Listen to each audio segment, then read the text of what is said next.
On the 1226th day of war, the USU continues to strike on Russian military capabilities. At night, a warehouse was attacked with ammunition in Khartsyzk in the occupied part of the Donetsk region. Loud explosions, secondary detonations, bright fires. The warehouse with guns for the air defense, and gunnery was completely or partially destroyed. The energy plant in Yelets was also attacked. The locals posted a lot of frames on which you can see how the drone attacks this military object.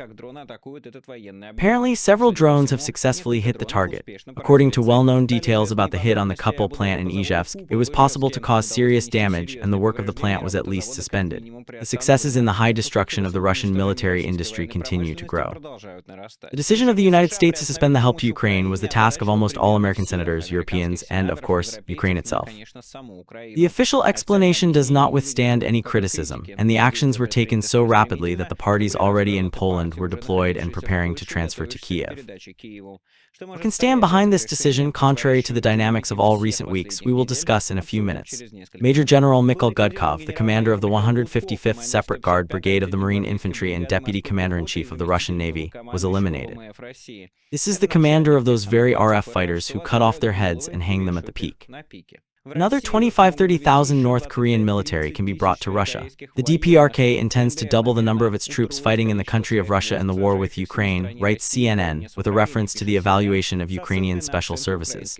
According to this data, they can arrive in the coming months. Losses on the so-called SVO continue to grow above all expectations, so new victims have to expand the memorials. In Saratov, additional memorials are installed to accommodate the new names of the victims. In the war in Ukraine, for the third time in a row, the number of killed increases by 330 people. About this and much more in today's fresh report. You can support it with your like, comment, and subscription to the channel. All these помогают продвигать видео, особенно ваши подписки для алгоритмов YouTube. Это наиболее важный показатель. Actions help promote the video, especially your subscription for YouTube algorithms. This is the most important indicator. On the night of July 3, explosions broke out in the occupied Kharkov region of the Donetsk region. In Russian social networks, numerous colorful videos appeared. Ukrainian channels reported the loss of the ammunition warehouse. The video was geolocalized in the Ukrainian OS. Project Cyberborashno confirming that it was actually shot in Kharkov. The territory is marked as an abandoned industrial reserve of explosives. This site was covered by the IRC Tor, but something did not help. The OSINTERs are erroneous, according to the authors of Project Ammunition for the PVO RZO was stored in the warehouse. Also, a factory Energia was successfully attacked in Yelets. Screens of damage appeared on the factory's territory. Astra geolazes them. The factory produces batteries, including for the PPO, as well as batteries for aviation and the fleet. On the footage of the eyewitnesses, it is clear that one of the PPO got into the asphalt near the factory, and a fire broke out on the territory of the enterprise itself. Astra geolazes the footage. The territory of the factory Energia and its main building are indeed marked in the photo and video. The governor previously reported about a fire at a parking lot of one of the enterprises in Yelets. As Astra reported, the factory was already attacked on the night of May 23. The Energia power plant specializes in the production of chemical sources of current. The factory's products are widely used in various sectors, including, of course, the defense industry as well as civil aviation, sea transport, and energy complex. As a result of this attack, one of the factories caught fire and 9 workers of the enterprise were injured. Well, another factory, the Kupol factory in Izhevsk, which was attacked yesterday, was stopped. New details of the attack of Ukrainian drones appeared at this factory on July 1. According to the sources of Astro and emergency services in Dnipropetrovsk, 4 workshops for the production of BPA were damaged in total. The work of the enterprise was stopped. As a result of the arrival of 2 BPAs at the factory, the building of the first building where the UAVs are produced was damaged. One drone flew into the window of the workshop 106, the second hit the roof of the workshop 110 and exploded. A fire broke out. As a result, the roof of the building on an area of 1,300 square meters collapsed. In turn, the Ukrainian project Schema published satellite images of the dome obtained from the Delphi Estonian building. They show that part of the roof of one of the factory buildings is completely destroyed. Impact damaged the workshop, where they are engaged in metal processing, soldering of microcircuits, where they produce ready-made BPA. Astro continues. The production site of the enterprise at this address is responsible for the development and production of microcircuits for military drones. Works there 24/7 during 3 shifts, Astro learned. After the attack, the enterprise was stopped. 3 employees of the dome were killed and another 45 were injured. 35 of them were hospitalized. It should be noted here that apparently there were no goals of the Ukrainian strike for the liquidation of workers. Much more employees would have died, for example, in the event of a pass at the end of the shift, as in fact, the Russians did more than once at Ukrainian factories. As a rule, the objects of the Russian PC and other purposes in the Russian territory are struck at night when there are no employees on them. And it is more difficult to notice and intercept UAVs themselves. However, firstly, there are 3 shifts of work here, That is, there is never a lack of people, and secondly, due to the distance from the border, let's say 1300 km, to fly to it overnight, the UAVs simply did not have time. Let's remember that the attacks on the production of the shot in Tatarstan also always take place during the day, obviously for the same reason. One way or another, my position remains unchanged, and those who choose to work on the production of weapons, killing Ukrainians, do it at their own risk. More details of the earlier strikes appear. Osint channel Dnipropetrovsk published satellite images of the consequences of the attack on the Ukrainian Bopala airfield Kirovske in Crimea on the night of June 28. Then the SBU announced the destruction of the Russian ZRPK Panzer and 3 helicopters. On satellite images, the traces of the destruction of 3 helicopters are really visible, and next to the ZRPK Panzer there are traces of fire, which is likely to testify to its damage, analysts report. Well, now let's move on to American aid. Insider Colby Bedwar wrote a detailed comment on the end of the American supply of ammunition in Ukraine, which became known the day before. In general, it is worth listening to Bedwar's opinion, since he perhaps knows more than all public experts about American defense purchases. This is what he wrote. Politics reported that the Pentagon has suspended the supply of some of Ukraine's ammunition. This decision was made out of concern for the U.S. about its own supplies. Is this true? He asks. No, he says, this is not true. The U.S. military supplies have indeed been exhausted due to the war in Ukraine and conflicts in the Middle East, but the devil lies in the details. Politicians report that the suspension has affected both the supply of USAI and the USAI. The USAI initiative to ensure the security of Ukraine allows for the purchase of weapons from industry or partners' countries. The supply of USAI initiated by the Biden administration has long been planned to be completed this summer. Recently, the Minister of Defense Hex stated that the USAA 7174 is now being implemented, which means the completion of previous orders. The USAI supplies, if they are not blocked, will continue for years. In December, there were about $10 billion of not distributed, not contracted funds. Now let's see what kind of ammunition was supposedly detained due to concerns about its own reserves of men's defense. The weapon was in Poland, and there is an exact list of what is held. Actually, the list was published by the NPR correspondent Tom Bowman. The list is extremely modest and will not affect the Cable USA. 92 AIM-7 Sparrow missiles, 33 MSAE missiles for the Patriot, 84 96 shells with a caliber of 155, 142 AGM-114 missiles, Hellfire, 252 GMLRS missiles, 25 Stinger missiles, 125 AT-4 grenade launchers. The AIM-7s are rarely used by American fighters. If the PAK-3 MSEs are used at all, they were not part of the PDA number 71774. That is, they were used by the USAI, not from the reserves. Hellfire, which had not previously been mentioned in the context of supply to Ukraine, was not purchased from the 23rd and 24th years due to large reserves. The only point that really concerns the reserves is the 252 JMLRS missiles. JMLRSs are important, as in Ukraine they have recently been fixed with an increase in their use. This is probably due to the transfer of the first batch ordered by the USAI this year.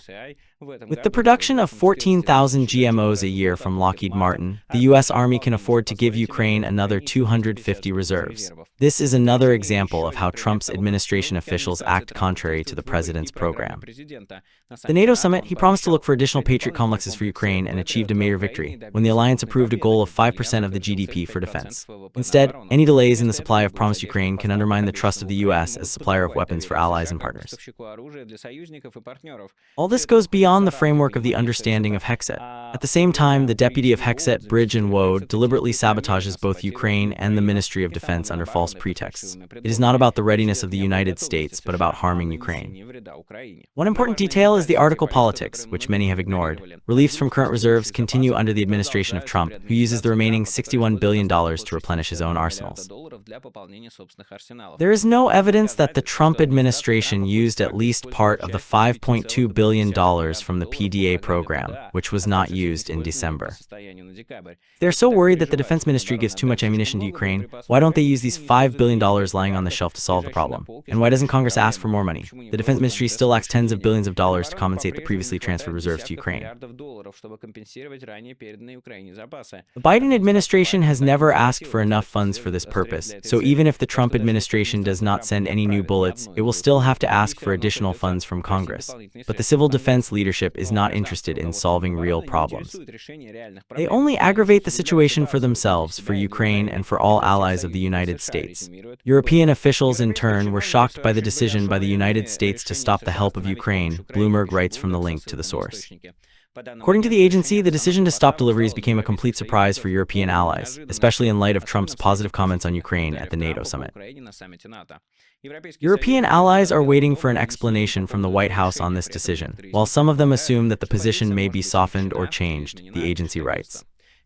Now there's an active discussion on how to compensate for the reduction in U.S. aid, Bloomberg reported to one of the officials familiar with the course of negotiations under the conditions of anonymity, since they are behind closed doors. Europeans remind all of us when it is necessary to get up for work or for school, and we transfer the alarm clock every time for another 15 minutes to sleep a little more.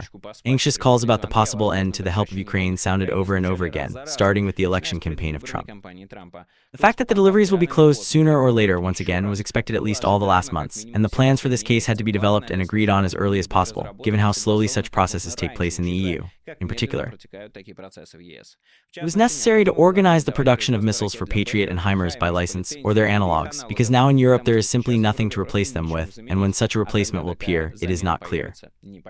A pause in the supply of weapons in Ukraine may last for several months, the New York Times reports. Only last week, after a meeting with Zelensky at the NATO summit in Hague, Trump stated that he is open to the sale of a large number of weapons in Ukraine. However, at that time in the Pentagon, they were already planning to stop the deliveries. The media of Ukraine was caused by the temporary confidant in the affairs of the United States in Ukraine, John Gingell. Let me remind you, the permanent representative of the Bridget Brink, appointed by Biden, was fired last month for disagreement with Trump's administration policy on Ukraine. The country of Ukraine was emphasized that any delays with the support of the defense capabilities of Ukraine will only encourage the aggressor to continue the war and terror, and not to seek peace, which is pure truth. The Ukrainian Ministry of Defense reported that Ukraine did not receive official notifications about the suspension or review of the delivery schedule of the agreed weapons. The ministry asked for a telephone conversation with American colleagues to clarify the details. Meanwhile, Peskov of course approved this decision of the United States. In Russia, they generally open champagne. The less weapons are supplied to Ukraine, the closer the completion of it, said Peskov. Well, I can't ignore another New York Times article on this topic, a column by the author, who's just blazing with the right anger at the actions of Trump's administration. On Tuesday, the White House confirmed that it had stopped the supply of critically important weapons to Ukraine, despite the fact that Ukraine continues to undergo continuous attacks from Russia. This only encourages Russia to continue the war and make the fair world less likely. President Trump has been playing a cynical game for several months. He threatens to impose new sanctions on the Russian economy in public. In private, he will never bring the matter to an end. He publicly hints that he can increase the support of Ukraine. In fact, a week ago, Mr. Trump said that he would look to be able to transmit additional missiles to his Ukrainian army. But behind the scenes, he has already stopped the approved deliveries for Ukraine. I am counting all this for you as an underline because the most beautiful in the column is not the content, but its author. Do you know who? Jake Sullivan, the former advisor to Biden on national security. It was him who depended on the supply of weapons to Ukraine, and it was he who approved them all the last years, an hour after a teaspoon, which led to the fact that the supplies during the Biden term were not completed, and Trump's inheritance had billions of dollars left. Not from the funds spent on the help of Ukraine, which the new administration does not intend to use. Despite this, Sullivan and Secretary of State Blinken promised to have time to spend everything before the last dollar. The former Biden administration employees are very happy that, against the background of Trump's policy, their own narrow-minded approach to Ukraine looks just like a model of decisiveness. But let them not think that we will forget what was covered with their notorious, so much is required by the delay in critical help and the so-called escalation reserve. Once again, that is why all funds were not able to be spent on Biden's cadenza, and now Trump is in charge of how he is blessed. So no, Sullivan, we remember what you did last summer. But in fact, the main question that is hanging in the air is what the hell is going on. I'm not kidding, despite the fact that the U.S. refusal to supply was expected in November. And right now, this step simply does not coincide with the dynamics that has been in recent times. The most acute questions were closed. There is no confrontation between the U.S. and the Ukrainian administration now. Trump was literally just blessed at the NATO summit and Mila talked to Zelensky. Well, that is, literally at the moment, nothing was predicted. There are no Trump comments yet, and many politicians, including the Americans, are shocked by what happened. I talked a little with different people about this decision, ready to summarize 3 versions of what happened. Considering that we are talking about the chaotic and sluggish administration of Trump, the correct answer may be any, even beyond these versions. But nevertheless, this is what I managed to come to, talking to different people. I will separately emphasize that these are not insides, but just thoughts. Version 1, this is just a chaotic decision of some of the morons Trump hired. We remember that the first stop of deliveries was the personal decision of Peter Hegseth, who did not agree with anyone and which was immediately cancelled. Therefore, I quite allow that we see something similar, literally the initiative of the auditor of the Pentagon's reserves, which I am an anti-Ukrainian about which I told yesterday. Well, that is, again, disagreement, personal initiative, don't understand who. If this is the case, then we will see the outcome of this in the coming days. Version 2, which was born not directly with me and which explains a lot in my opinion, looks like the following way. Let's consider the order of events. Trump hits Iran. Trump begins to talk about peace through force, as well as changing the rhetoric against Putin, starting to ridicule him. He spoke 5 times, telling about the call-up project where he offered to help Iran, and Trump allegedly answered him to better deal with his war. Then Putin speaks twice and with a tonality that is very different from his speech at the PMAF. He talks about the reduction of military spending, tells not about what regions he will capture, how he makes the PMAF about the amount, but about how Russia will arrange what he calls new regions, what I called Putin sucked. Trump, meanwhile, goes to the NATO summit, where, as if, finally finds common language with foreign allies, meets with Zelensky without a scandal, and so on. After that, Instagram reports that Trump ordered him to finally move the project on sanctions against Russia. And then, suddenly, the conversation turns almost 180 degrees. The United States abruptly cuts deliveries, and not only those that will, but already almost completed, turning arms literally in Poland. That is, it acts as demonstratively as possible. What could have happened? I believe that a certain Putin call could have happened, on which the Russian dictator came up with a proposal. With what? Good question. If the proposal was about Putin's readiness to cease fire and truce, then it is not clear why, in fact, to press on Ukraine. They do not agree. If the proposal is old, that is, for Ukraine to agree to Putin's conditions, then even a stop of deliveries will not lead to this, since Ukraine has already rebuilt, and specifically the front does not depend so much on the MLRS and artillery shells. This is for the Patriots and Wolves, which are needed to defend cities from Russian terrorist shelling, not for the front line. Perhaps Putin suggested something else, and the question is what? And accordingly, Trump started a campaign to pressure Ukraine to get this offer. Using this version, the sudden call to Macron can also speak to Putin. The messages about their conversation are very sparse and contain only common words, and they spoke for as long as 2 hours. And if this version is true, then soon we will hear what kind of offer it is. What does it say against this version? A strange sequence of actions. If Putin offered something, for some reason it is not discussed directly by the United States and Ukraine. Conditionally, he confused the order of action. First, the offer, then, if Ukraine refuses, the pressure on it. Well, and some leaks should have swelled because many actors were involved. Previously, in such circumstances, the information flowed very quickly. Well, and the third version. The United States has revealed that Russia feels very bad. And its exhaustion reaches dangerous areas, after which there will be not a stop to the war, and the counteroffensive of Ukraine, which, against the absence of resources in Russia, can be extremely successful. And accordingly, America is trying to save Russia, weakening Ukraine. In favor of this version, Trump has repeatedly said that he is surprised by Putin's actions, since he would help to save Russia in a bad situation and the US offer. Against this theory, he says that if Russia is really in this position, then the end of the rocket delivery for the PVO will hardly change. Well as the fact that objectively at the moment, such an assessment of the front is very different from what we see in reality. If you have come across more interesting hypotheses, or you have one yourself or yours, write them in the comments. Well, before we move on, I will remind you that you can support the channel not only with your like, comment, and subscription, but also financially. You can do it on Patreon. The link is in the description. And by NVPN, this is a means to bypass blocking, which allows you to bypass blocking YouTube, Twitter, Instagram, blocked mass media, Telegram in the near future, when Russia will begin to block it. In general, you need a VPN, and I suggest you choose my NVPN, for which I am responsible. You can buy it by the link in the description with ruble, with currency, with cryptocurrency, as you feel more comfortable. And accordingly, thereby you will have the opportunity to decide for yourself what to watch, listen, and read, and not the state will do it for you. By buying NVPN, you of course help this channel. It is legal, and in Russia it is not prohibited to buy and use VPN. Well, we move on. The recent Minsk voyage of the special envoy Trump, Kellogg, ended with another confusion for the American administration. Lukashenko reported that Kellogg promised him to work on the fact that Ukraine would not strike on Russia. Kellogg immediately had to justify.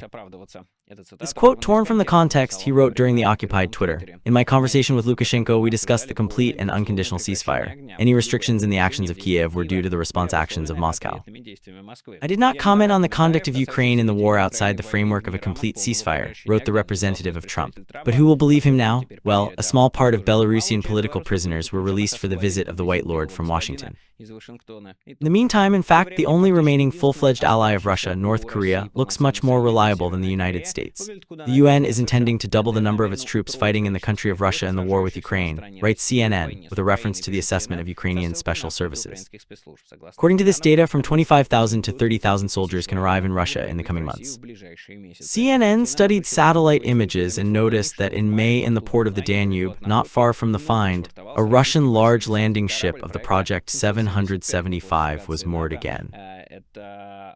According to NATO classification, this is Rapacha, which according to analysts can transport up to 400 soldiers, and which was used last year to deploy the North Korean troops in Russia. Also in the pictures, cargo planes were noticed at the Sunan airport in North Korea. CNN believes that this may be a sign of the future deployment of the North Korean troops. Fortunately, Ukraine still has reliable partners. The German government will finance the production of 500 long-range drones AN-196 Ludi, DeWalt reports. It is expected that UAVs will be at the disposal of the Ukrainian Defense Forces in the coming months. The government of Latvia approved the transfer of 42 units of BTR Patreon 6x6 to Ukraine, and other military equipment is reported on the website of the Ministry of Defense of the country.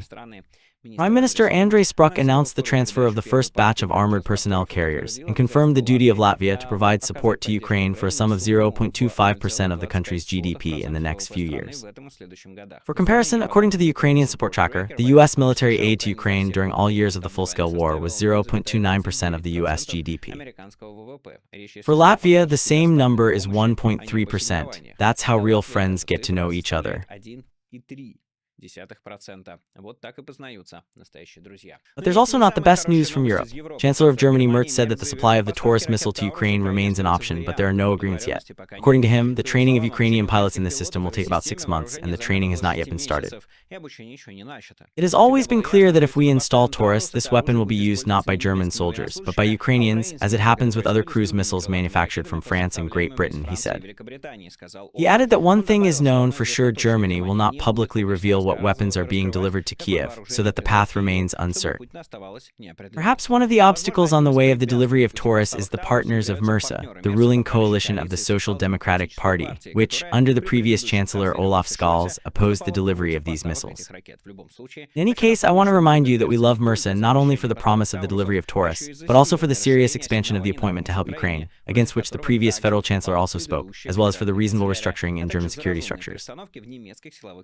Recently, I told you that the German intelligence was headed by the ambassador of the RG in Kiev, Martin Yeger, and now it has become known that the general inspector of the army, in fact the commander of the land forces, will become Brigadier General Christian Freuden, who for years headed the Situational Center for the Help of Ukraine, and accordingly is the closest acquaintance with the realities of the modern war. You may remember him, by the way, as the very meme German general who enthusiastically talked about the offensive of the Ukrainian troops under Kharkov and Kursk.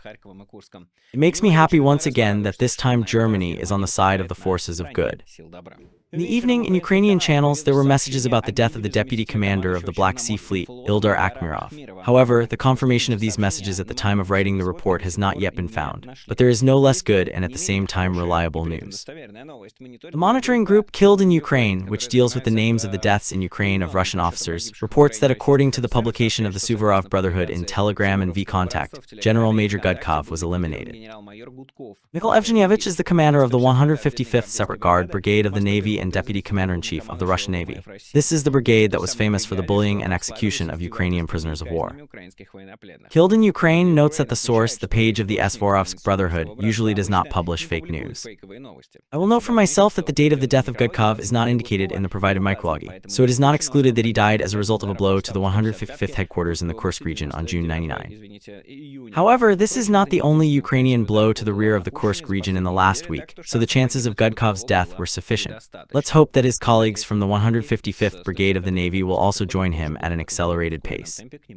The Shack Tracker resource was a map of the consequences of a Shack-type bombing in June 1925. The authors of the project recorded 150 attacks, 175 fires or cases of damage, and 11 lights. None of them turned out to be large-scale. Tactics are the same as in the last month, the Hohugger resource comments. The priority is the prefrontal cities and the massive attacks on one of the cities in the rear. In June, 147 cases of fires or damage were reported. In April, 101. As we can see, the threat from the Shah continues to grow. And not the last role was played by the transfer of 20,000 American anti-drone missiles to the Middle East. The main hope is for drone interceptors, production, and training of pilots, which are now massively deployed in Ukraine. Russians continue to terrorize the population of Ukrainian cities and usual amphibious drones during the shooting of Nikopol. 4 people were injured in the Dnipropetrovsk region. Houses and cars were damaged. It was reported in the GSC of Ukraine. The city has long actually turned into a range for Russian drone operators, the author of the channel Officer tells. FPV drones have been working on Nikopol for a long time, he writes. But the attention to this issue is not too great due to the fact that there is no active line of combat under the city, as in the Donetsk region. For several years, enemy FPV drones have been working on the city. Nikopol has become a training ground for enemy operators. It has been known for a long time that several Russian school of pilots are trained at once. It is from there that they work in the city, training their personnel. After all, even if they are detected, the probability of arrival is extremely low. Due to the specifics of the object, it is already a separate topic about how protected from this Nikopol. As we remember, the Russians regularly nightmare not only Nikopol, but also Kherson. On July 2, the Russian army attacked a hospital. 5 patients were injured and 3 nurses, local authorities reported. Yesterday, at about 23, the Russian army shelled one of the hospitals in Kherson. The head of the regional military administration, a 44-year-old hospital worker, was hospitalized with an explosive injury, contusion, and injuries in the chest.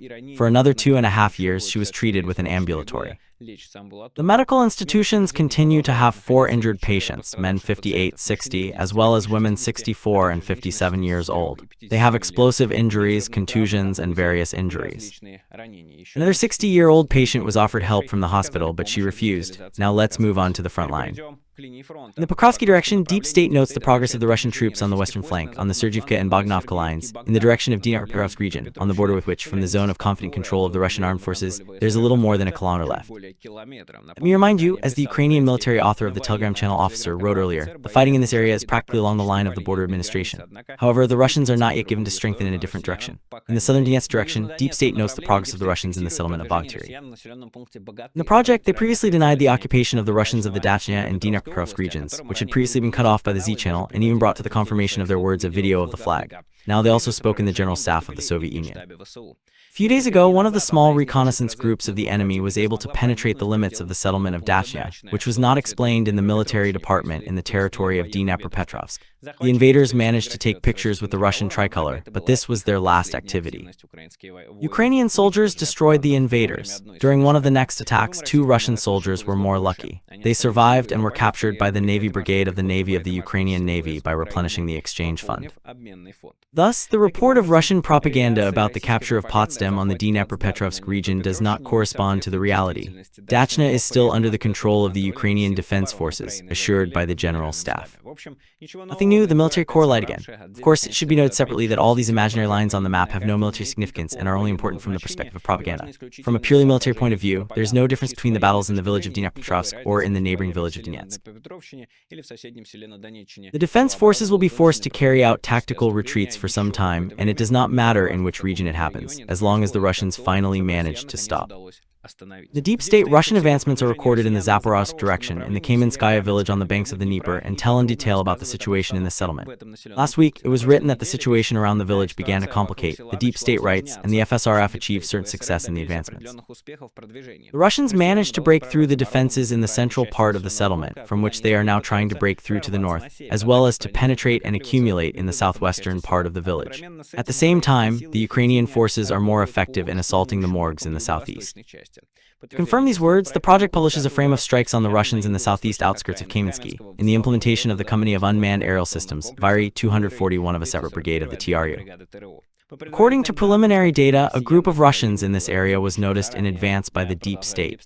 But despite this, the Russian forces managed to break through the fighting order of the Ukrainian Defense Forces and enter the center of the village.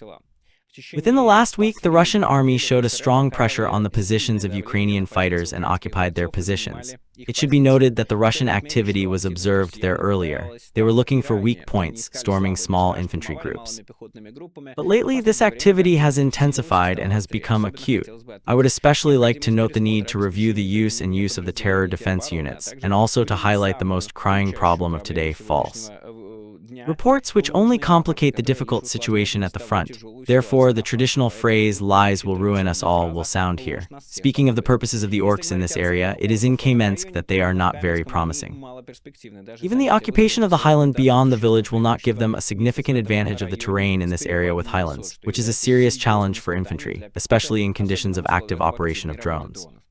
In the first place, the Russians carry out their most common tactic to climb where there is a weak spot and develop success. If we talk about larger-scale plans, then their goal is to reduce the distance to the city of Zaporizhzhia, but this distance still remains significant.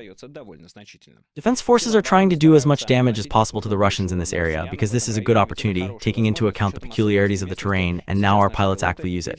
The main thing is the necessary response. The map in the Kamenetsky district will be updated in the next update, announced in Deep State. Ukrainian military also commented on the situation in the Kamenetsky district. For example, this is what the author of the channel officer wrote. In the Zaporizhzhia district, which probably everyone has long forgotten and thinks that everything is great, Russian armed forces has resumed its activity in the Kamenetsky district and has certain progress. In general, the direction can still remind itself. The Russians will not show such activity as in the Donbass, but will gradually try to take control of the closest key positions in order to provide themselves with an opportunity to carry out more large-scale offensive operations in the future. In the strategic context, the control over the Donetsk region provides the Russian forces with a flank for possible offensive actions in the Zaporizhzhia, the officers predict, taking into account the relatively fast advance of the Russians in the south of the Donetsk region. However, now from the west to the east, from the Zaporizhzhia region to the lower Russian offensive in the south of the Donetsk region, which is more than 100 kilometers, so we will have to put a lot of meat stormtroopers to secure this very flank. The Okagora channel publishes another infographic of the Russian advance on the front in the past week, from the 23rd to the 29th of June. It notes that no advance is fixed in the Sumy direction, and the Russian troops have been occupying an average of 15 square kilometers a day for the third week in a row. It turns out that the Russian advance is not slowed down, but also not accelerated. That is, the defense forces are able to hold off the enemy to a certain extent, although, of course, the situation on specific sites can differ. Recently, a very tough video appeared on social networks, shot by a passenger of a Russian quad who is driving along the front road, but at some point a drone flies by and the driver just disappears somewhere in the upper half of the body. At the same time, a RAP system with antennas, which for some reason did not work, is noticeable on the quad. For this, the NKOR Andriy Filatov commented on the video like this: "If command is not meet, then you must know the radio setting at your front." RR and RAP services in the 21st century must be present at the level of the battalion, as the attacks take place in groups of 3-6 people on a separate platoon. And before the guys are launched, RAP inspection is mandatory, and the RR service is the most important thing to know at what frequencies the enemy flies in the direction. The video is not RAP, but a piece of beep. It's not a purchase that doesn't even have an understanding of how it works. You need to show it to them and then punish them. An additional version of the video with a view from the first person. The operator of the FPV drone was published by the commander of the Ukrainian unmanned systems, Robert Mader Brody. It is interesting because it is recorded that there are practically no obstacles characteristic of RAP on the drone channel. This is really a piece of beep. I would like to wish the Russian military more of the same reliable systems. Federal media started to PR the story of Deputy Half-President in the Far East, Mikhail Kagin, or Kagin, about the refusal of officials from the Tiger Volunteer Detachment to leave the zone of a special military operation after the death of their commander, Vice Governor of the Prime, Minister Sergei Efremov. As a result, the officials spent more than a month in the detachment than the contracts provided, and none of them died, according to Kagin's story. This is, of course, particularly funny if you remember that simple deaths have endless contracts, and you can only return home in Sochi as an invalid or step forward. Kagin's first story was published by the Uraru website. And a number of federal and regional censored publications have reprinted news about the detachment of officials. Kagin said that he had to stay in the detachment of the Tiger after the expiring of the contract, due to the fact that a detachment commander and vice governor of the Primorsky Krai, Sergei Efremov, died 2 weeks earlier. His death became known in early February. Close to the forces of the Mesh and Shots channels reported that the car in which Efremov was driving was hit by a mine in the Kursk region. Kagin stated that it was his duty to take command. He agreed to do so in front of the president and led the whole detachment for a month and a half before the arrival of the permanent commander. Thus, Kagin served in the detachment for a month longer than he was supposed to. At the time of taking command of the detachment, Kagin was the commander of the platoon of officials. In the platoon, the mayors, deputies, and members of the government of the regions of the Far East served. Both Kagin and Kagin had contracts, but, as Uraru writes, having learned that the commander of Kagin remains, all the soldiers, like one, refused to disperse at home. They told me, "If you stay, we will also stay as long as it takes." But this is mostly the officials, many of whom, if not to say the majority, have never had combat experience, said Kagin. None of the officials in the Kagan detachment, according to his words, died. Only one was wounded. According to Uraru, the platoon of officials performed combat tasks in the Donetsk Republic and then moved to the Kurdish direction. The platoon of officials in the volunteer branch Tiger was formed under the command of the region in the Far East, Yuri Trutnev. At the beginning of June, the Primorsky governor Oleg Kazhemyako reported on the appearance of a female unit led by the head of the Alga district, Ekaterina Vanikova. The authorities of the Primorsky region were in charge of the deputy head of the districts on the issue of operations for the veterans of the Tiger detachment in mid-June, Kazhemyako reported. Efremov, who died in February, became the most well-off of the 32 Russian officials who died in the first 3 years of the war. This is evidenced by the analysis of the Northern Real newspaper. The most high-ranking Russian officials fought in the unit Barskaska. They wrote an important story. According to British intelligence, this unit is located very far from the front, which allows the high-ranking military personnel not to be at risk at all. As well as, obviously, Kagan and others. Let me remind you that this very high-ranking person who died because he was hit by a mine during combat operations. Another story about the fact that for people who got into the Russian army, their own commanders are often worse than the enemy, if they are, of course, not officials. Layla, the mother of a military man, Murtazalieva Saida, born in 2006, who served in the V-272 company from the firing regiment of the 47th Tank Division, told about the indecency in the unit. Said had previously written an appeal in which he said that he had received an order to cancel it. According to Layla, in part, they cancel those who refuse to pay and become a witness to extortion. At the beginning of the moment, Said is listed as a missing person, and Layla continues to fight for the truth. According to the mother, Said was illegally detained in Moscow. He was deceived, forced to sign a contract, was given a military ticket for 15 minutes, and was immediately sent to the SVO. I even say you are nowhere on the list. How could you be sent to the SVO? He says, they gave me a military ticket for 15 minutes. Already ready and said everything on the way, and sent to the Lugansk region. It's good that there is no Busification in Russia. In general, Saida claims that he did not sign the contract voluntarily. According to him, Saida was raped, strangled, put on a gas mask, pressed on the chest. He also stated that such methods were used not only for Saida. There were many such cases. Saida was included as part of the V company where, according to Layla, people from the cells were sent. In the unit, as she claims, there is a robbery system. The commanders demanded a large sum from Saida, from 1 million to 1.3 million. As a result, he handed over 650,000 rubles. I told him, give me all this money. He says, I couldn't give all the money. I managed to give only 650,000. It's just a nightmare. Later, Saida was handed over to other commanders with the call names Alte and Kukila. According to Layla, he gave them the money before. On March 7, Saida wrote a video message in which he stated that the commanders gave the order to cancel him to get rid of the witness in the store. These two commanders said what to do with you. They ordered their second subordinate, who is his co-servant. I don't know, can I say? Well, I'm sure everyone saw it. Spartak. Получается, его сослуживец. Я не знаю, можно говорить? Ну, это уже все видели. Spartak. Write who he was with, and this Spartak said, I will not zero you out. And these commanders said, if you don't zero him out, then we will zero you out if you come back. And if you don't come back, they say, you have one end, just go there and die there. Before that, in the same unit, they imprisoned, they say, and now the court is going, 13 people who were also taken for support and for zeroing out. That is, in this part, this is not a primary case and not a single one. There are a lot of people there they zeroed out and robbed, and they say from the corpses they took out a card of 3 million. The mother requires an investigation into the circumstances of the disappearance of her son and the punishment of the guilty, but of course, there will be nothing of this. Another story about diversification, which, as you know, is not in Russia. 3 policemen tried to arrest an electric shocker, forcing him to sign a contract with the Ministry of Defense of the Russian Federation. In the Voronezh region on June 26, 3 OMVD officers were detained in the Rossoshansky district, who may be involved in torture against the detainees, Astra learned. Among them, 23-year-old police sergeant Daniel Goncharov, 25-year-old Nikita Ignatnak, and 37-year-old former police lieutenant Andriy Jelenenko.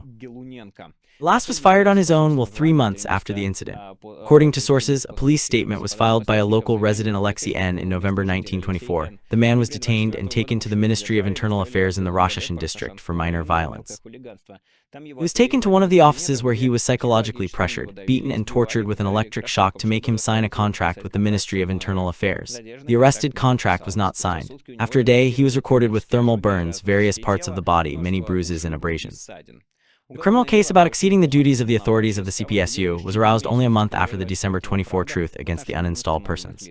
At Nemastro on June 26, Goncharova, Ignatenko, and Gilinenko were interrogated as suspects. However, they have not yet been officially accused. So yes, this is another example of how Russia replenishes its army, kidnaps people on the streets, tortures people in departments, and so on. But the losses on the so-called CPSU continue to grow above all expectations, so new victims have to expand memorials. In Saratov, additional memorials are installed to accommodate the new names of the victims in the war in Ukraine. For the third time in a row, the number of victims increases by 330. On July 1, another ceremony took place in the park of the Victory Park in Saratov, in the course of which 330 names of the victims of the war from Ukraine were entered into the memorial to the landowners who died in the local wars. The local newspaper Vzhevsk Info writes, at the event, the governor of the Saratov region, Roman Busification, was present, as indicated by the newspaper, and in order to accommodate another 330 names, new plates were installed on the memorial. Such ceremonies are held in the Saratov region regularly. They are covered by the regional media. The previous one on May 6, 330 names were added to the Saratov memorial. On May 22, the same number. At the same time, at the same events, different figures appeared in 2024. So, on December 9, 24, 138 names were won on the plates of the Saratov Victory Park. October 11, 207, and July 1, last year, 172. Starting from May 22, at the memorial to the victims of local wars in Saratov, about 200,400 names of the victims of the war with Ukraine, the Russian military, followed by an analysis by Astro and publications by local media. So the number of deaths increases, the number of casualties increases. Do not go to the Russian army, hold on to it in the country. If you get caught, run away from where your eyes are looking. Well, Michael Nacke was with you and see you soon. All the best, bye.